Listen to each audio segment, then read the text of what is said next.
E aí pessoal, tudo bem? Nesse vídeo de hoje eu vou começar a mostrar para vocês um pouco de código em Python.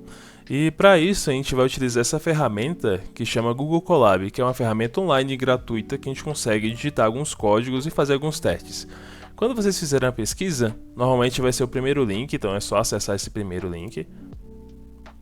Depois disso, se vocês não tiverem logado, ele utiliza basicamente o mesmo e-mail do Gmail para vocês acessarem. Então é só logar nessa página e provavelmente vocês vão cair aqui nessa tela. Provavelmente vocês nunca devem ter utilizado o Google Colab, então vocês vão clicar em novo notebook para criar uma aba de trabalho. Porém, como eu já utilizo o Colab e já fiz algumas anotações sobre, então eu vou clicar direto no documento já criado aqui. E hoje, basicamente, a gente vai falar sobre variáveis e tipos primitivos. Então a gente vai começar aqui pelas variáveis. Basicamente, imagine que uma variável é uma caixa com um rótulo. Dentro dessa caixa, podemos guardar qualquer tipo de informação. A gente pode guardar números, palavras, listas e assim por diante. Basicamente, o rótulo seria o nome que você colocou a essa caixa. E toda vez que você quiser acessar aquele valor que você colocou dentro da caixa, você vai chamar a caixa pelo nome. Isso aqui eu vou mostrar mais pra frente aqui, mas vamos para os tipos primitivos aqui primeiro. Os tipos primitivos basicamente são 4 tipos de dados que a gente pode manipular dentro do Python. Basicamente o tipo inteiro, que são valores que não tem quebra de valor, no caso valores inteiros tipo 1, 2, 3, 5, 10, 15 e assim por diante. Temos o float, que seria o ponto flutuante, ou decimal, que seriam os valores que tem essa quebra, 1.2, 1.5, 5.7, 10.0 e assim por diante. Temos a string. A string é basicamente texto. Então, assim, uma coisa muito importante que a gente precisa colocar entre as strings, no caso as aspas. Na comunidade do Python, normalmente é utilizado aspas simples, que seria apenas uma aspa em cada lado. Em outras linguagens é comum vocês verem dessa forma, que tem aspas duplas. Porém, a comunidade ela pede, como boa prática, você utilizar aspas simples, então a gente vai manter dessa forma. E por último, a gente tem um tipo boolean, que é basicamente um tipo de dado que representa verdadeiro ou falso. Essa questão de verdadeiro ou falso, ou true e false, vai ser muito importante em estruturas de controle e estrutura de repetições, mas isso aqui a gente vai apresentar em alguma aula mais pra frente.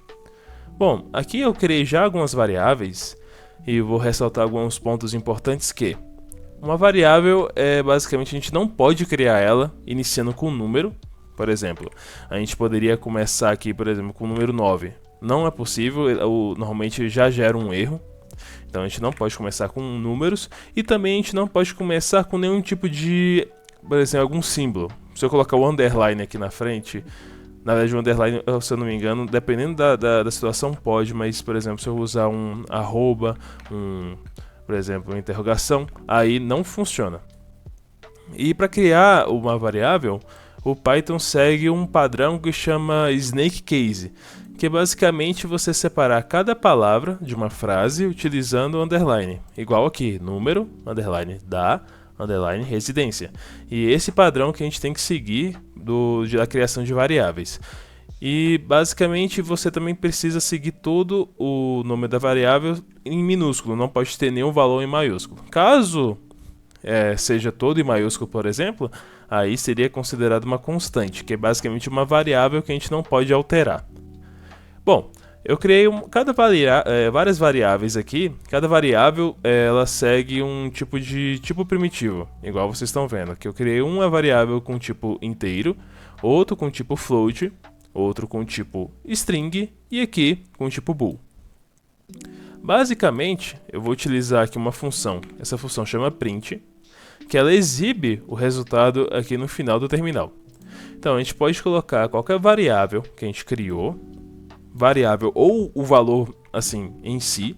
Por exemplo, se eu colocar aqui a variável e executar aqui, ele já dá o resultado pra gente, 972, que está armazenado nessa variável. Porém, eu também posso chegar e colocar o mesmo valor, 972, sem estar atribuído em nenhuma variável. Eu vou até mudar aqui o último valor só para ter uma diferença aqui. Executando, 973. A print também pega o valor bruto sem estar atribuído em variáveis e imprime na tela. Também a gente pode fazer alguns cálculos matemáticos, que isso vai ser tema da próxima aula. Porém, eu vou ter uma primeira introdução que eu posso pegar um valor 10 mais 10 e executar diretamente, ele já vai aparecer aqui no terminal. Porém, a gente também pode fazer dessa forma. A gente pode pegar a variável em si, que ela tem esse valor armazenado, e fazer um cálculo ou com outra variável. Por exemplo, o número da residência, eu posso somar com um valor, por exemplo, 20. Eu executando aqui, ele aumentou, 992. Ou eu posso pegar duas variáveis e fazer esse mesmo cálculo, que aqui ele já vai dar um valor bem maior. Bom, pessoal, no vídeo de hoje foi isso. Espero que vocês tenham gostado. Foi só mais ou menos uma introdução aqui sobre esses dois tipos aqui, que é muito importante em Python. Espero que tenha gostado e até o próximo vídeo.